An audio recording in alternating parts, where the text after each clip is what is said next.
자, 올해 여름밤은 유난스럽게 덥습니다. 실제 데이터는 어떨까? 자, 무더위가 기승을 부렸던 94년, 16년, 18년 이렇게 세 번의 여름을 확인하니 모두 열대야 일수가 폭염보단 적었습니다. 하지만 올해는 반대입니다. 전국 평균 열대야 일수는 13일, 폭염 12.2일보다 많습니다. 자, 왜 그럴까? 한반도 남서쪽에서 꿈쩍 않고 있는 이 고기압이 북태평양 고기압입니다. 이 고기압이 밤낮 없이 열기를 이 남서풍에 태워서 한반도로 불어넣습니다. 예년엔 그래도 밤이 되면 기온이 어느 정도 떨어지곤 했습니다.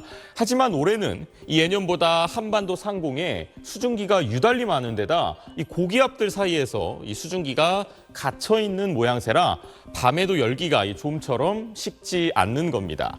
자, 이런 와중에 오늘 새벽 5호 태풍 마리아가 발생했습니다. 마리아는 일본의 동쪽 해상을 지날 걸로 보여서 우리나라에는 다행히 별다른 피해를 주지는 않을 전망입니다. 자, 그러면 혹시 더위 해소에는 변수가 될까? 통상 태풍이 이렇게 이동을 한다면 주변의 기압 배치가 요동칩니다. 한반도 주변 고기압들의 배치가 태풍 때문에 바뀌어준다면 더위가 좀 꺾일 수도 있겠는데 이 마리아의 이동 경로가 워낙 한반도와 멀리 떨어져 있기 때문에 더위 해소에도 영향을 주진 않을 걸로 보입니다. 자, 통상 오는 15일 전후로 무더위가 한풀 꺾이곤 했지만 올해는 폭염과 열대야가 더 길어질 수 있다고 기상청은 봅니다. 한편 오늘도 이 폭염 경보가 이어진 서울에선 오전 한때 서울 동남권에만 호우주의보가 내려지기도 했습니다. 자, 폭염 속에서도 전국 곳곳에선 이렇게 강한 소나기가 국지적으로 올 수 있으니 유의하셔야겠습니다. SBS 김민준입니다. 지난달 전국 평균 열대야 일수가 8.8일이었습니다. 평년 7월보다 3배가량 더 많이 발생한 건데요. 8월 들어서도 폭염과 열대야가 계속 이어지면서 전력 수요 역시 급증하고 있습니다. 실제 지난 5일 최대 전력 수요가 93.8기가와트를 기록해서 역대 여름 최대치로 집계됐습니다. 전력 당국이 올여름 확보한 전력 공급 능력은 104.2기가와트 수준인데요. 정부는 다음 주 초까지 무더위가 이어지면서 전력 수요가 그 5일의 기록을 넘어설 수도 있다고 보고 긴장하고 있는데요. 필요하면 지난 4월 시운전을 시작한 신한울 2호기까지 투입해서 원전 21기를 가동한다는 계획입니다. 어두운 밤 아파트 전체가 불 켜진 곳 하나 없이 시꺼멓습니다.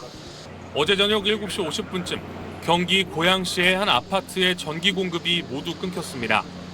약 660세대가 사는 이 아파트의 전력 사용량이 늘어나면서 변압기가 과부하로 고장이나 작동이 멈춘 겁니다.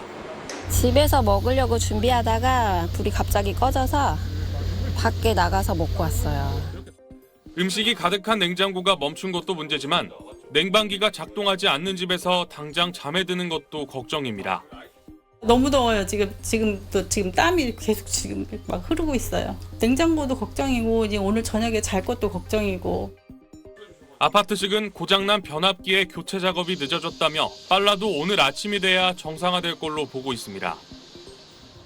부산에서도 아파트 정전으로 약 290세대의 주민이 불편을 겪었습니다. 어제 오후 4시쯤 알 수 없는 이유로 전기가 끊긴 뒤 14시간 넘도록 정전이 이어지고 있습니다. 엘리베이터가 되는 것도 아니거든요.